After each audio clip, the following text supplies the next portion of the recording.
All right, I think we are online now. Hello, everyone. Welcome to Academy of Astrology podcast. Well, today with me is Marcus. Unfortunately, Mandy couldn't make it today. So, Mandy, if you hear us, we wish you all the best. Okay. Yeah. So, how are you, Marcus? I'm pretty good, actually. Yeah, pretty good. Just begun holiday. We were just talking about the recent Mercury Saturn aspect having Yeah. having been causing a few fun and games for both of us. But other than that, pretty good. Yeah.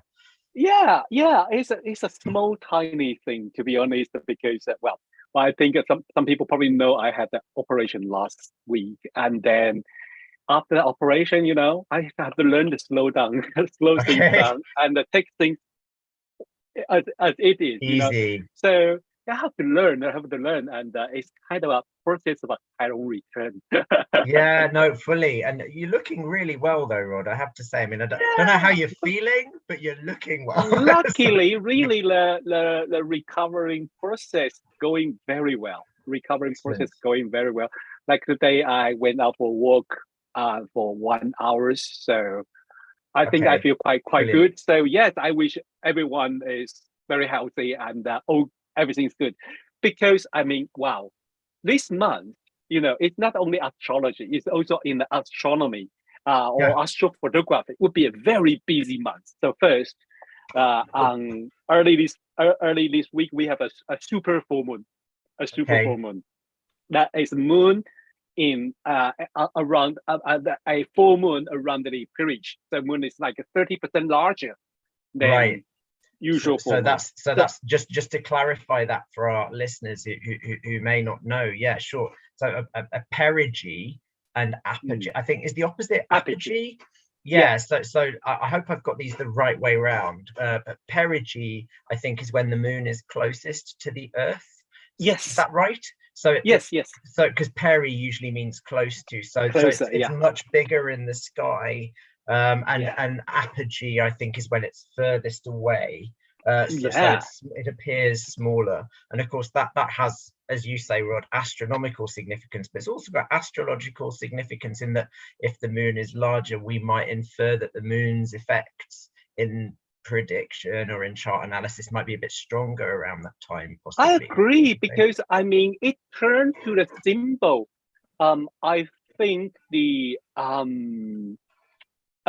symbol for the modern astrology, I think the moon's perigee and the apogee become the two symbol. I think one is black moon lily. I Ah, think it's I think it's apogee. I think it's apogee. yeah, So that a would make little bit sense when distanted, it's sort of further distant. away. Yes, yes. Yeah, and I heard about some another term for the perigee, and they use another Greek mythology creature. I'm not expert in this kind of symbol, but I learned from Brian, our colleague Okay. Brian Thorne. Yeah. He they use a Greek mythology characteristic related to sexuality or something. Okay, that would be interesting to look into. Obviously, it's not my area or yours really, Neither do Rod. But I. yeah, but it's fascinating, isn't it? Because I mean, even though I'm sort of mainly leaning a bit more towards trad astrology, as you know, Yes.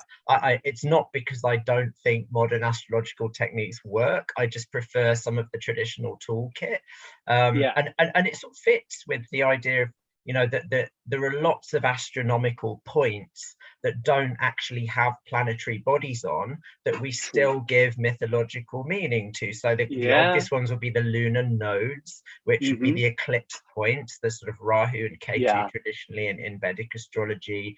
Yeah. Then you've got all sorts of other Arabic parts or lots that are sort of points in space that you calculate in individual charts. So it's really no different. The idea of the sort of Lilith, the black moon, Yeah.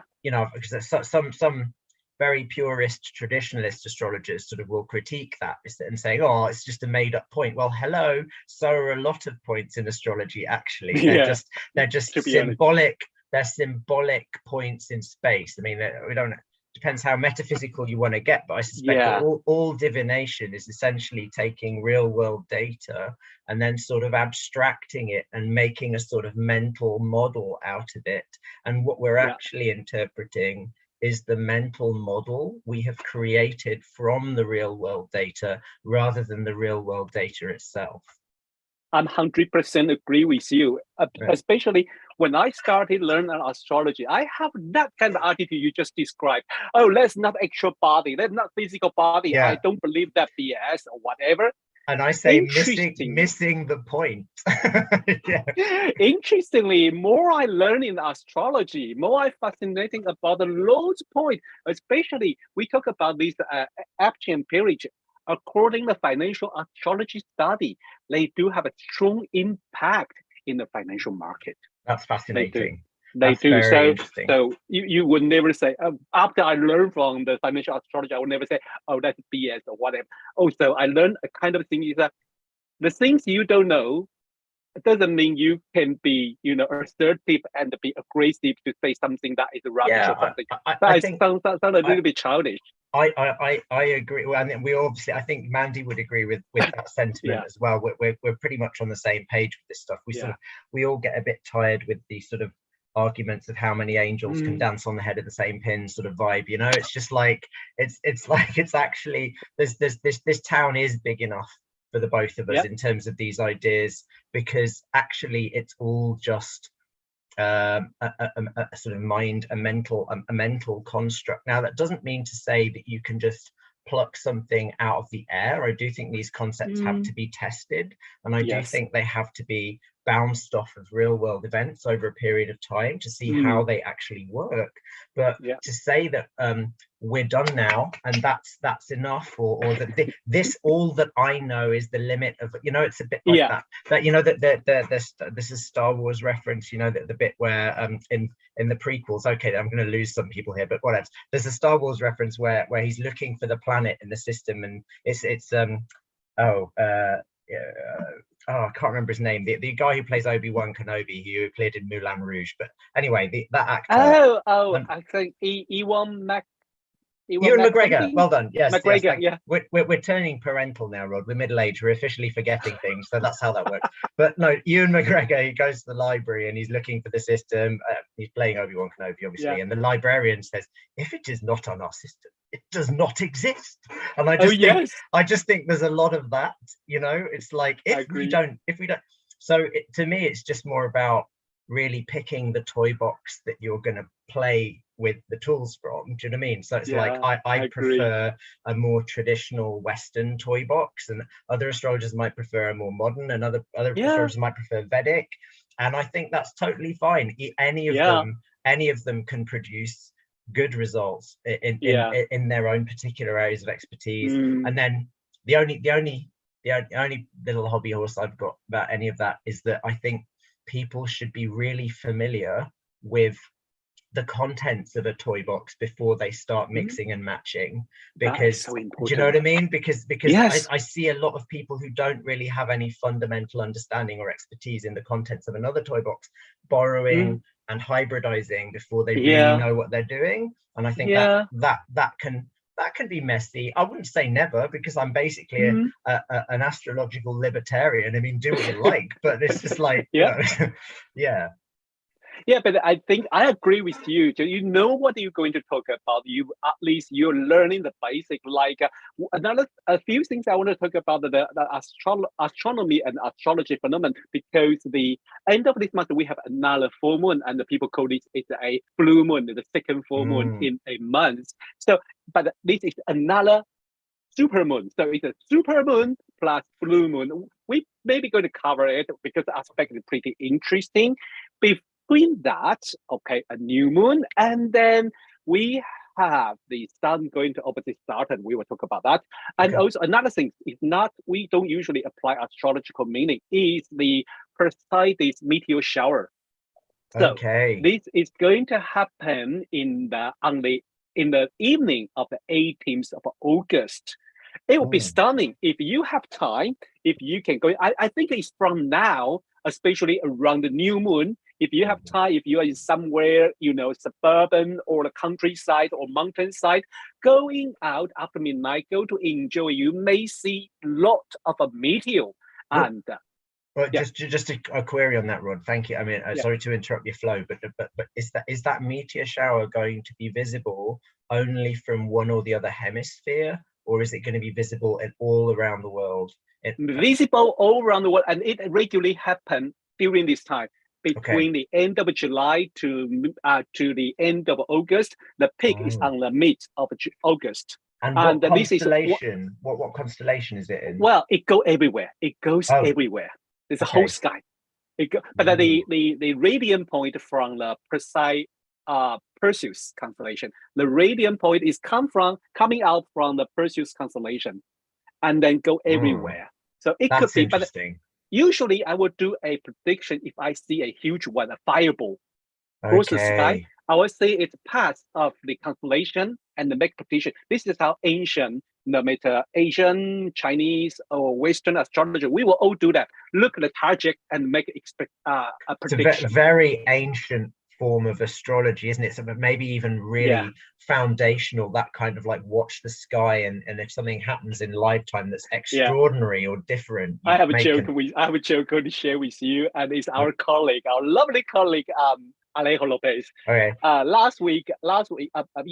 Early this week, he sent me a video and asked me, "Say, Rod, I did stargazing, but I saw something phenomenal, and I need explanation. I can't explain it. It is Okay. so weird. It's so strange." He looked at probably a 15 light dot fly get across the sky, and he said, "I don't know what it is. Could you tell me?" I said, I didn't see anything. I couldn't see a clip, so I couldn't give explanation. But if a 15 light dot flying together with an order and a pattern, I Yeah. would say that maybe a drone, Yeah. airplane, Yeah. or UFO. Yes. I Yeah. don't Yeah. know, or satellite. Well, the penny drops today. He sent me the video. He said the things I sold was a satellite. He said he find the National Geography a video talking Do you know, about that. So it's like, it's such an easy mistake to make now, because the skies are so populated with these at this things, and moment, it's like, yeah, do you know what I mean? It's it's I've done that more than once. I've been like, oh, it's not a star. Do you know yeah. what I It's a satellite. mean? Yeah, Yeah, it's yeah, satellite. yeah. It is. Yeah. Let's go. Well, Sometimes it's taken me a couple of days, because it's like, oh, that's, it's not where it it's was, or it's like yeah. It's a yeah. It's easy. It's a mistake easy to make for all of us. For all of us, because yeah. well, we don't know when the satellites will cross the sky, although you have asked, but the people will keep talking about that. So, well, should we go to jump into the chart? So today Yeah. we probably at least will cover two full moon chart and one new moon chart. Brilliant. Okay, let's Okay, go. let's go. So, well, the first one we're going to talk about is the full moon chart that on the Tuesday, the 1st of August. Ooh, I think I make some mistake. I don't know why I share whole screen. All right. It kind of gave Yeah, an interesting effect. Okay, brilliant. yeah. Here we That's great. are. So, yes, the 1st of August, and Sun is 9 degree Leo, and the Moon is 9 degree Aquarius. The Mm, only aspect is that lose Jupiter. yeah, yeah. Which is actually, although that it doesn't look like it in the chart because of the way the chart is configured, it's actually squaring the full moon, isn't it? It's not Oh trining yes, and so sextiling. squaring, yes, squaring Yeah, the Jupiter, yes. yes. So that's an interesting one. Mm. Shall I go, Rod, and just give some Yes, thoughts? Or please. yeah, okay, great. So I mean, the sun. This isn't just because Jupiter's involved. This isn't the worst full moon. It's pretty good in some ways. It's just that a square from Jupiter can overdo things. It can sort of amplify. It can amplify stress in one manner, but Jupiter is the greater benefic. It is a planet that likes to conciliate and to Mm. try to improve things. The problem with squares to Jupiter is that sometimes there might be a sense of exaggeration or overdoing it, or just overdoing is probably a good thing. So this is a very extrovert combination. Full moon in Mm-hmm. Leo, or the moon's in Aquarius, so it's an Aquarius Leo full moon, squaring that Jupiter in Taurus. So this is kind of like, it could be a full moon for a party or a social gathering or meeting lots of people, and maybe just eating too much or drinking too much, or just kind of, you know, just sort of overdoing it a little bit. That's one way that could play out. But it's certainly not a downer of a full moon. It's that on its own is pretty socially, it's a moon where you'll see a lot of people. Probably we've just had it obviously now at the time of recording this, but at the beginning of August you might have seen more people going out, going on holidays, sort of just leaving the house and doing stuff, and maybe overdoing stuff a bit.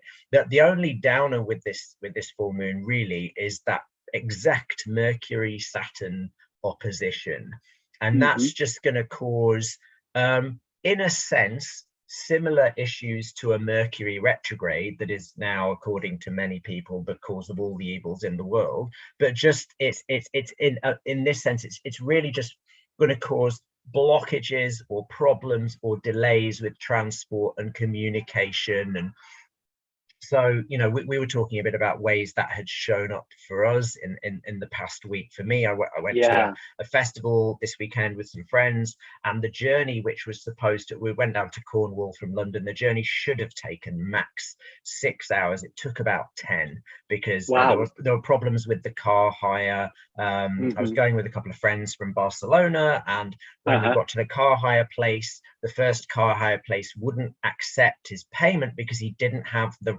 card that he booked the thing with. He didn't have the same credit card with him. He had his passport or his identification. It wasn't enough. So there was a whole thing where we had to mess around for 2 hours trying to download his card onto his phone, and then they wouldn't accept his phone. In the end, we had to go to a completely different car hire company an hour away, and then they let us do it. So that added on 3 hours, and then there were lots of tailbacks and yada yada. And then on the way back on the Sunday, there was I couldn't get a ride with anyone. Lots of people were sort of trying to give people rides back, and eventually I got home, but it took me a lot longer. Sort of like, and I think a lot of other people had a similar experience traveling that weekend. So it just slows things down. Saturn just causes delays and obstructions and blockages. And just as an interesting, very personal anecdotal side note, I had my phone with me, which has a little astrology app on it. So on the Friday when we were traveling up, at the moment when we got to the car hire place, and my friend came out and said,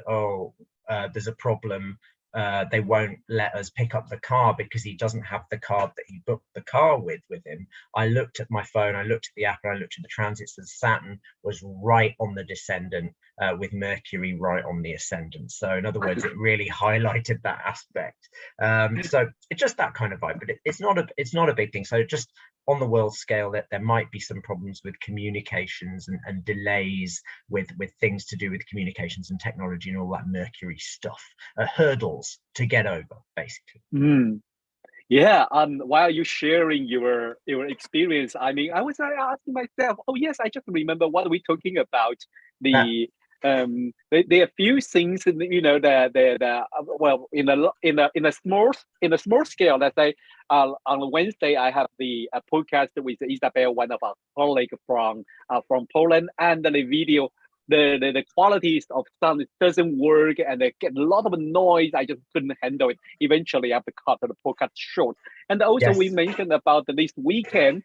It's supposed to be the Brighton Pride, but now Pride is going on. But usually attract this Brighton Pride will attract a lot of people going down to Brighton. But because I think they have the I think is the railway company have like their what we call the overtime limit or something. Okay, yes. Yeah, so they couldn't have enough people, enough train to running down to Brighton, so they totally cancel.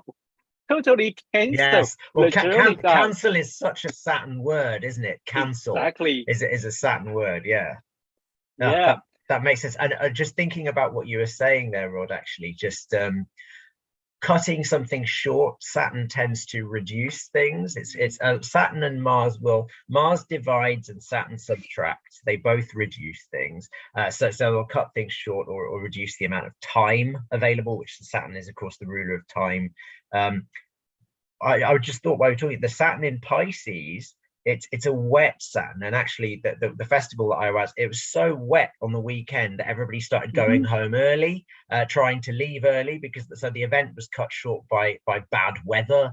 And then you know, just there's loads of ways that aspect can work out, but the summary is that Saturn in Pisces, either by being wet or obstructive or causing sort of delays or things like that, will reduce or inhibit things. But the positive thing is that Jupiter is helping out there. So Jupiter's sextiling Saturn and trining Mercury. So what that usually means is it won't stop the problems, but Jupiter is throwing a lifeline. So it's like the problems won't be fatal. I mean, not like literally fatal. I just mean they won't stop whatever you're doing from happening.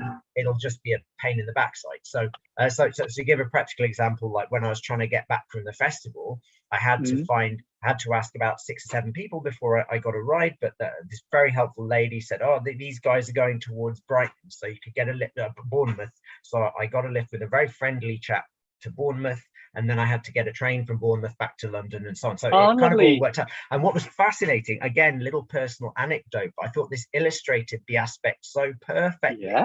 One of those little events was on the train, this, you know, in the sort of leg 3 of my marathon journey to get back home.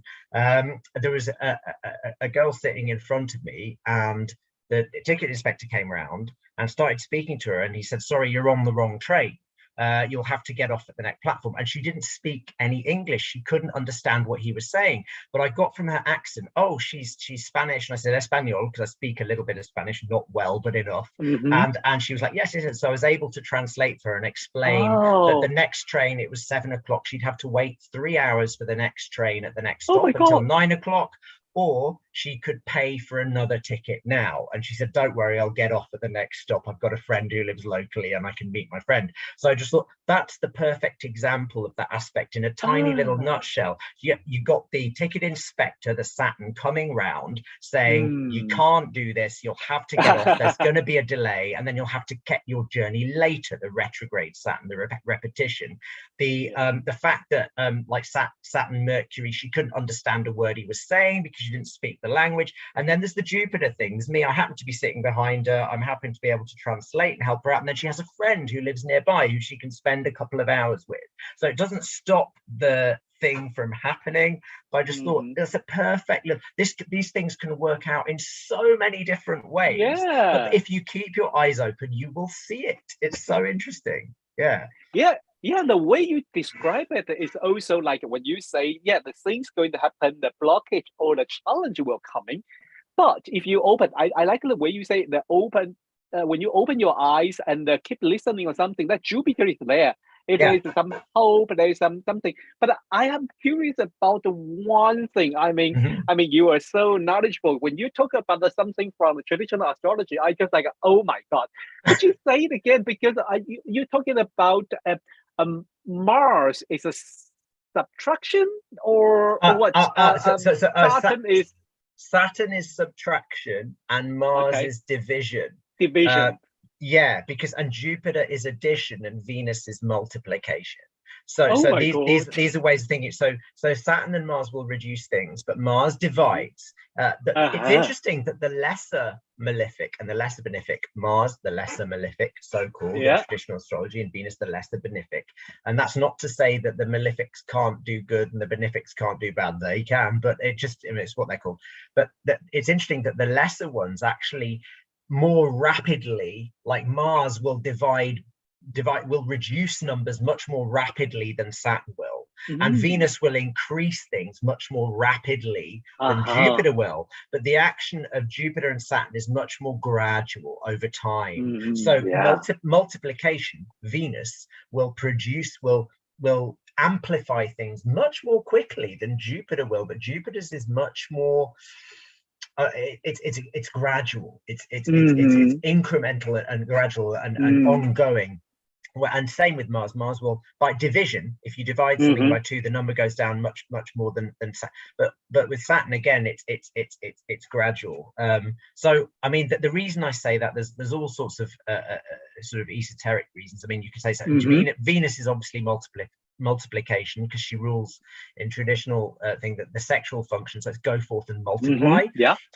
Mars rules division, because he rules separations and strife and war and everything that causes literally division between people. He also rules cutting things. When you cut something in half, you divide it in 2. It's sort of, I mean, yes, you can cut chunks out of things, I suppose, but Mars is fundamentally thought to be division. And also, if you think about some of the Venus and Mars together rule the sexual function, and that involves both of those things. It involves dividing and multiplying in various ways. And then Saturn is subtraction. It's just got that. It will just whittle things down. So yeah, and there's, you can, if you really think on that, you can get quite a lot of juice out of all of that, really. Yeah, it's so interesting. Mathematics in astrology. Well, last things I want to talk about in this chart, or maybe you have some other idea. But one thing I noticed is that Venus is going to square Uranus in Taurus, and this is not the first time, because I think last time was on end of June. Venus direct move course square with the Uranus, and now Venus moved back during the retrograde. It will going to square this Uranus again, and then it's like it's like trilogy. So in around the end of September, after Venus come back goes direct and will go square again. This trilogy. I usually have the idea. It's like okay, we try to change the things. We try to change the thing the first time, but during the retrograde, we say no, we have to redo it again. And then by the time September we come back, oh my God, everything changed, and that's the final. Yes, it's very that, isn't it? And with Venus, that could be about people's love lives. It could be about decorating, as in like anything to do with beauty, the environment, clothes, wardrobe, art, anything sort of creative. But on the personal level, it's often about one's relationships or even one's self-image. And right now, Venus in her sort of invisible shadow phase, going back towards the sun, Venus going into the underworld in traditional astrology, because she's not visible, she's too close to the sun.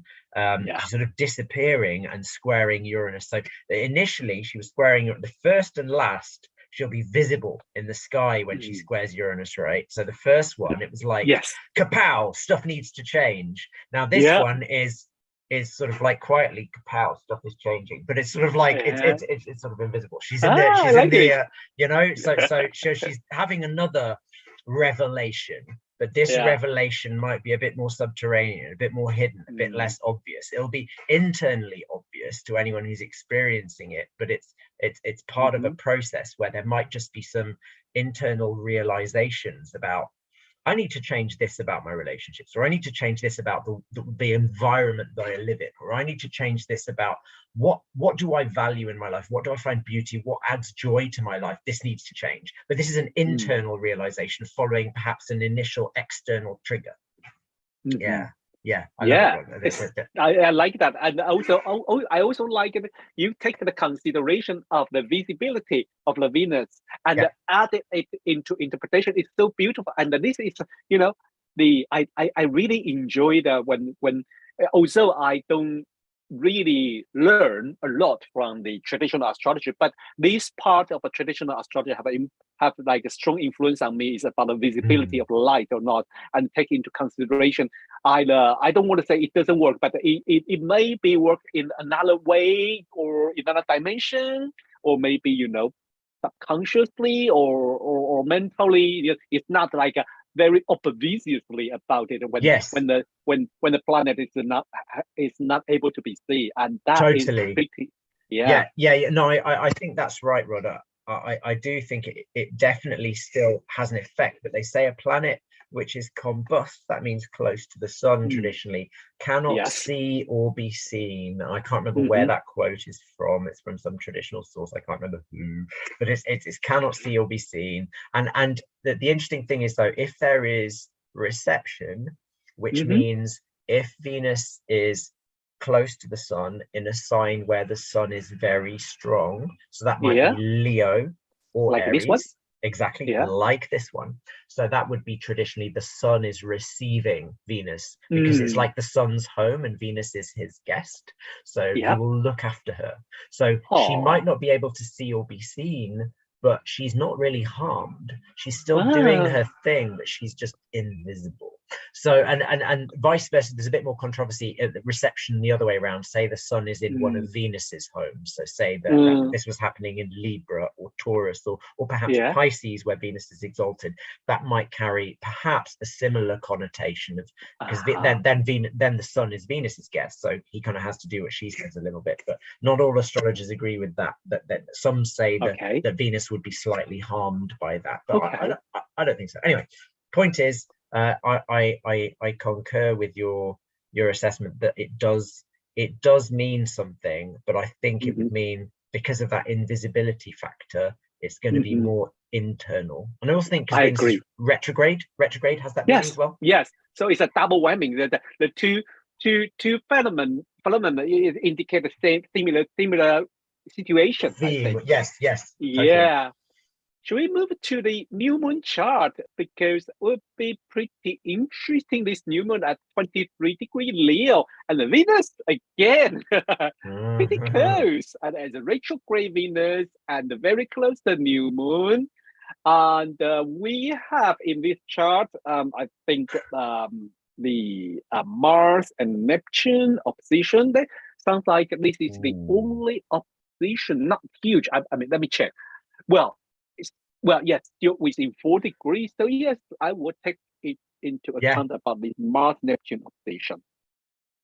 I'd agree with that, Rod. I'd say that's within orb. That's going to do something for sure. Yeah. I mean, shall I go? Or do you want to say? Yes, please.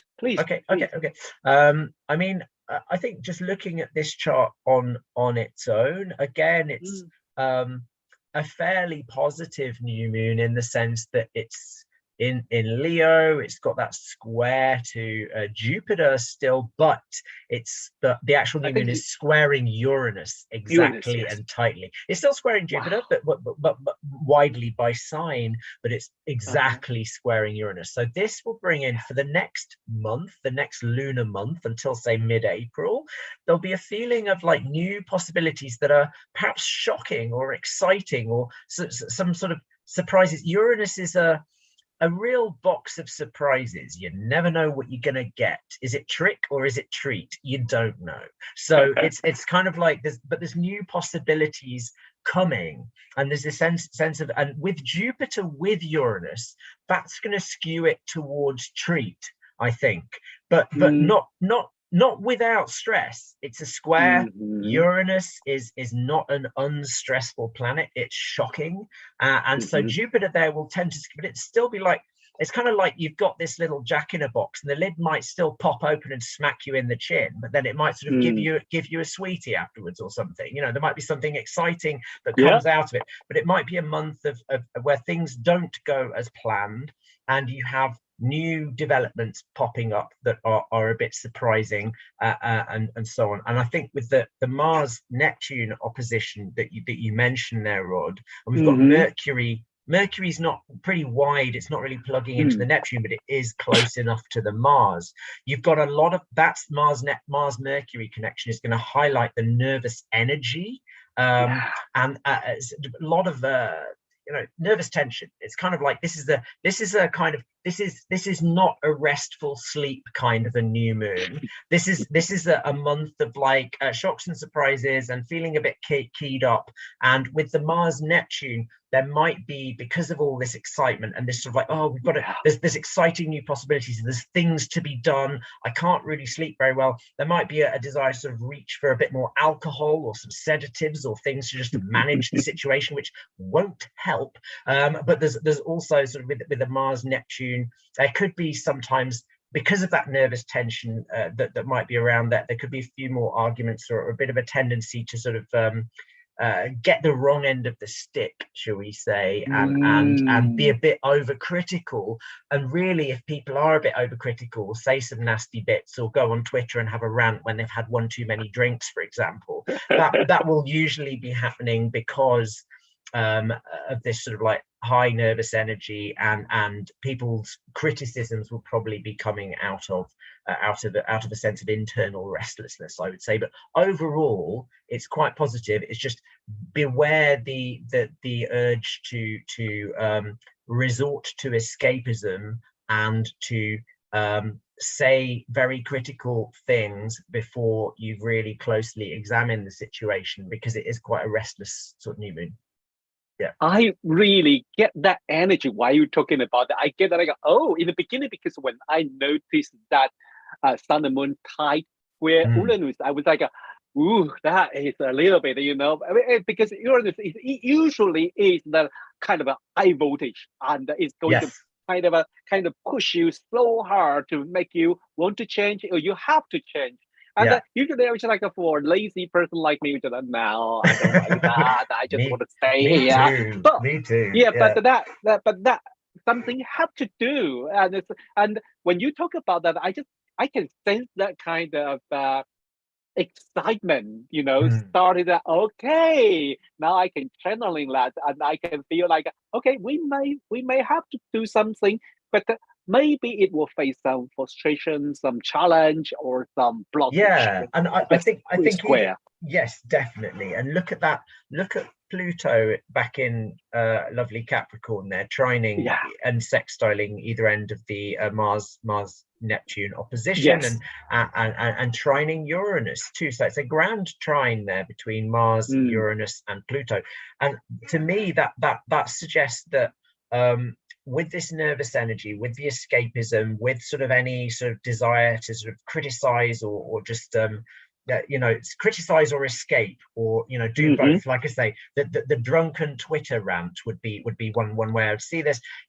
There's something that may come out of that will cause a significant. It might trigger you or others, and it might cause an actual re-evaluation of your position or thoughts on things for the good, not in a fun way, but in a way that is ultimately constructive. So it's like there's good stuff to be had from this month's nervous tension, but not without stress, and not without being a bit triggered, and not without effort, basically. But still, good things might pop up that you don't expect, but effort and bit of stress and maybe triggering yourself or others could be involved.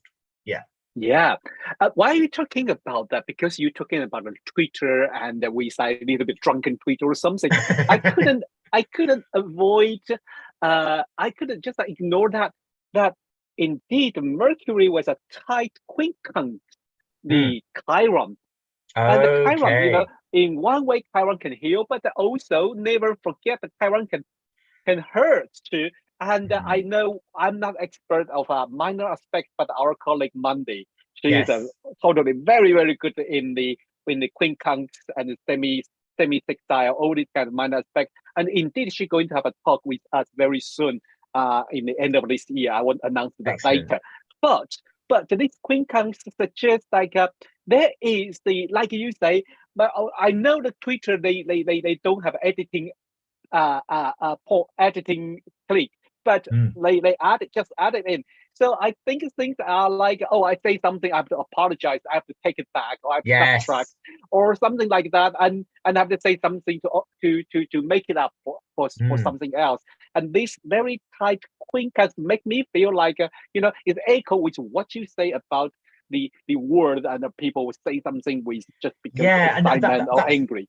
Totally, Rod. And it makes me think, because Chiron is sometimes associated with the wounded healer is sometimes associated with disabled or people who are like different from you in some way, who you might, Yes. it's and I think that perhaps the Venn diagram with Neptune there is Neptune can sometimes be like victim complex stuff, so there might be a bit of like in terms of Twitter and things like that around this new moon, and for one of the themes of the month might be people, I mean, people have been doing this for years, but just like ill-advised Twitter rants, etc., sort of like digging on minorities or digging on people with disabilities or whatever. But then so something along those lines. I mean, I'm not an expert on the quincunx by any means, but just that sort of the Mercury Chiron, as you say, but I concur that it would probably result in some sort of need to apologize. Now, my experience with Pluto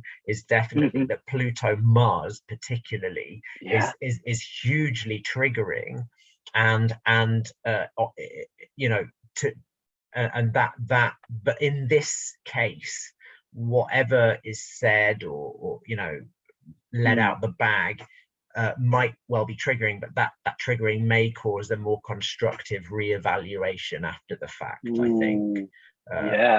Yeah. I think, I don't know why are we talking about that. My mind is totally directed to Donald Trump, you know. Having something to do with him. I don't know why, but I couldn't stop thinking about him, or maybe Boris Johnson. I know. I think they have their son or something around that Gemini 21 or 22 with Mars. Obviously Trumpy one has the Leo rising with Mars in Leo, and I can't remember what degree. 20. One is 26. One, I think it is Mars is 26 Leo, and ascendant 29. So quite late, something like a that. a little bit later than that. Yeah. Okay. Yeah. But you said but son... I just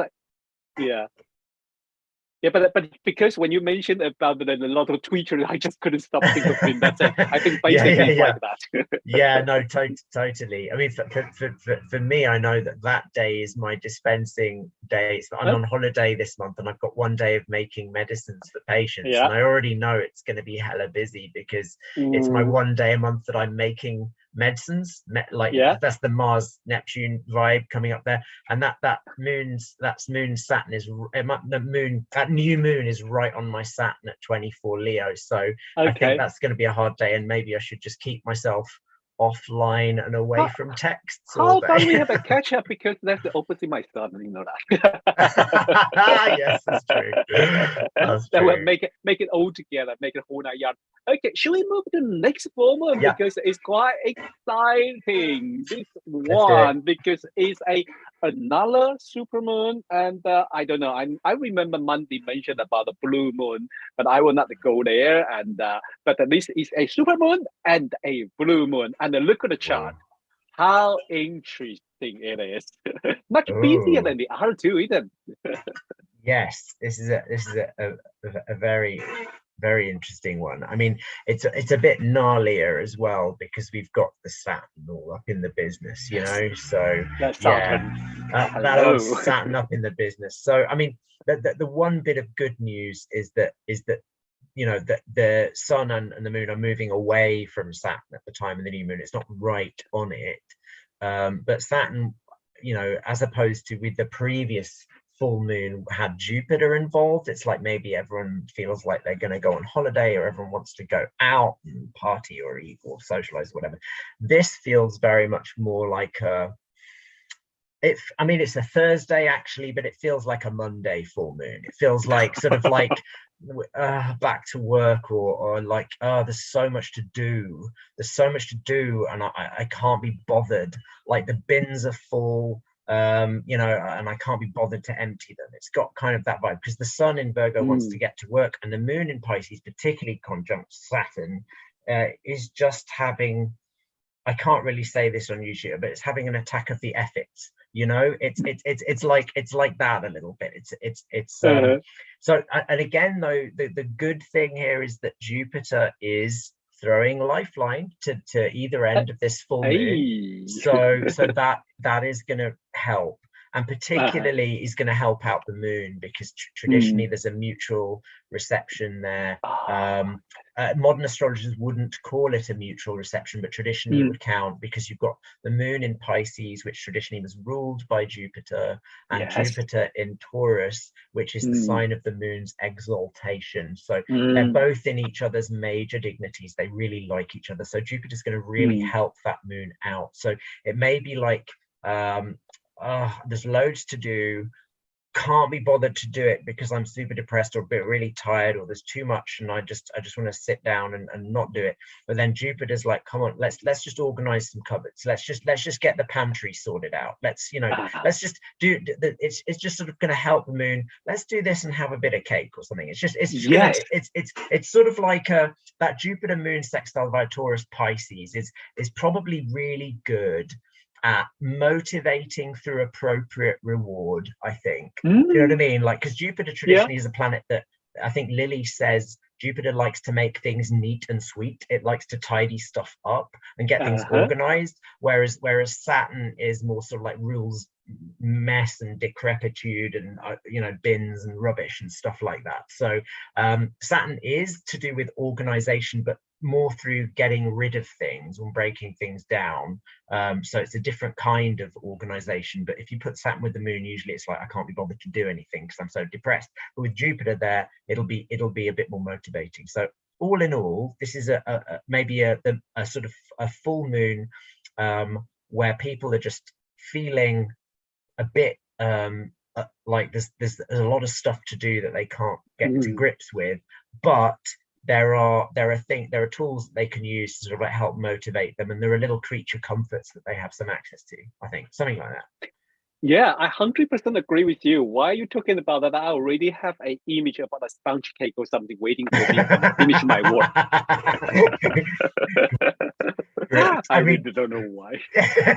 No, I mean, traditionally, obviously, cake and stuff, sweets are Venus, but I'm thinking Jupiter and Taurus is like I say, something like that sort of organizing your stuff, your larder, as it were, whether that be really like literally cleaning your fridge, which is, by the way, a job that I hate, cleaning the fridge, cleaning the freezer. It's just, I know some people don't like doing ironing, some people don't like doing whatever. I really hate, for some reason, cleaning the fridge or the freezer. It's that kind of vibe, it's like, okay, this fridge, this freezer, it's a bit manky, it needs a clean, let's get all the shelves out and clean it. That's what this full moon is about.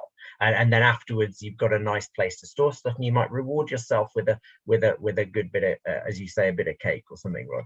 I mean, the only difficult aspects I can see here is the Mercury Neptune opposition, which is still a bit wide, and I think it's separating. Actually, it's not applying.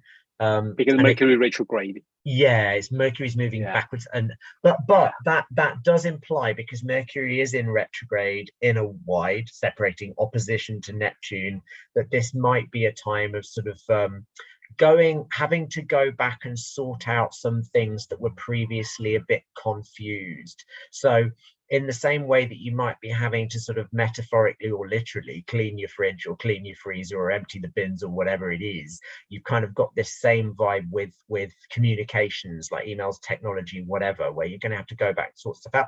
But again, Mercury's trining that Jupiter, which is again doing its similar job of sort of like, okay, let's get to it and we'll give you a nice reward when you've done the job. Yeah. So, yeah. I just noticed that the Mercury, I think it's because it's retrograde, because I think Mercury retrograde started from the 24th of August. So when we saw that Mercury quincunx Chiron in the new moon chart on the 16th of August, and now 2 weeks after, Mercury comes back again. Oh well, this might be when people are typing up their apologies for what they said on the previous. Exactly. Yeah. I was wrong. I shouldn't say that. I'm reflecting myself. Or maybe I post somebody the wrong medicine and I have to send the right medicine back to them or something. Worst case scenario. Generally, 100% hope. I'm sure that would never happen to you. Thanks, Rod. I hope not. Yes.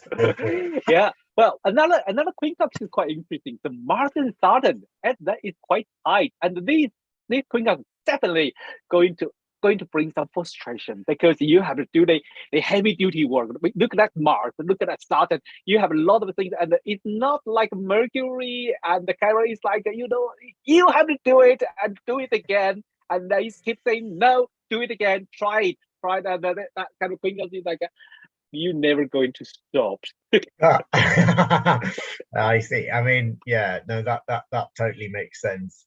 That totally makes sense. I mean, anything else is, I mean, there's nothing else sort of jumping out from this chart, is there? Not really. But it's quite interesting because this is we use London as a location, and we noticed for London, for England, for UK, the aspect of grim. Yeah, this particular chart, grim, because we've got Pluto on one angle and Mars on the other. So that's pretty nasty. It's pretty, sort of like, pretty tough. Yeah. So I think we can expect something here in UK, but I mean this is only particular place because the chart we use is for London, but in other place they may have other planet on the angle. But for London it might be. I mean, speculating. This is more for the mundane astrology podcast that you do next week.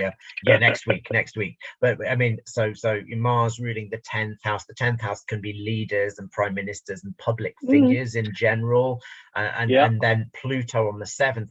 It's something, if we're to guess based on history, it might be something like a leader, perhaps a general, a military person, somebody in charge of the police or something like that. There might be some revelation, something that's unearthed about something these people have said, because Libra is a verbal, loud voiced sign that's a little bit controversial and gets people a bit irritated, should we say, something like that. But could work out in all sorts of different ways. Oh my God, we made it. We took 3 charts. Oh my God. 2 full moon chart and 1 new moon chart. And then that is quite a lot. So thanks, Marcus, because without you, I probably couldn't speak that much today. I'm just still recovering. But I think I want to announce an important event for our school. I just mentioned Monday going to give a talk about minor aspect. So amazing. Also, Marcus, you're going to talk about the medicine astrology, right? Yes, that's right. So the end of this year, I think we start from the 1st of December, Friday evening. I invite Sharon going to opening our conference that we have our very first AOA online conference. So I invite all our regular speaker. We have Sharon, Marcus, Mandy, and Lian Alejo is all coming back and bring that fascinating study in astrology. So very soon I will announce this event, and for the beginning I will have a very, very good prize to thank everyone support our channel and our school. So this is just things to thank everyone, and to make everyone to have time to enjoy and catching up. So the time will be the 1st to 3rd of December, and then we have I say together with Asian part, we have the week before is Asian part. Together with Asian part, we have 28 speaker. Wow. So it's a full extravaganza. It's practically an online astrological festival. Great. So stay in tune, and I'll announce this enrollment very soon. And the next week would be our World Scope Mountain Astrology. So our usual crew, I think Fernando and Lian and Luisa will all come back, and we will focus on what's happening now. So thanks everybody, and see you next time. Bye bye.